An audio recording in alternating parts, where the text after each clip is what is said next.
நாகை மாவட்டம் கருங்கண்ணியைச் சேர்ந்த குடும்பத்தினர் இறப்பதற்கு அனுமதி கோரி மாவட்ட ஆட்சியரிடம் மனு கொடுத்ததால் பரபரப்பு ஏற்பட்டுள்ளது. 4வது வார்டில் சாலை வசதி ஏற்படுத்தி தராமல் பாதையை துண்டித்து சந்தனராஜ் என்பவர் மிரட்டி வருவதாகவும், சாலை அமைக்க நீதிமன்றம் உத்தரவிட்ட பிறகும் மாவட்ட நிர்வாகம் அலட்சியமாக செயல்பட்டு வருவதாகவும் தெரிவித்தனர். இதனால் வாழ வழியில்லாததால் இறப்பதற்கு அனுமதி கேட்டு மாவட்ட ஆட்சியரிடம் மனு அளித்துள்ளனர்.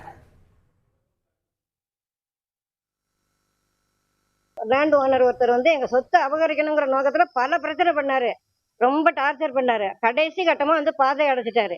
நாங்க அரசு நிர்வாக துறையை சார்ந்த எல்லா இடத்துக்கும் மனு கொடுத்தோம், வாங்கினாங்க, எந்த நடவடிக்கையும் இல்லை.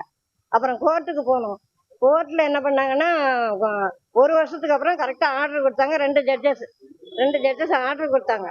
அதுக்கப்புறமா அதை யாருமே மதிக்கல. அதனால நாங்க என்ன பண்றோம்னா, வாழ வழி இல்லை, சாவறதுக்கு அனுமதி கொடுங்கன்னு இந்த அரசு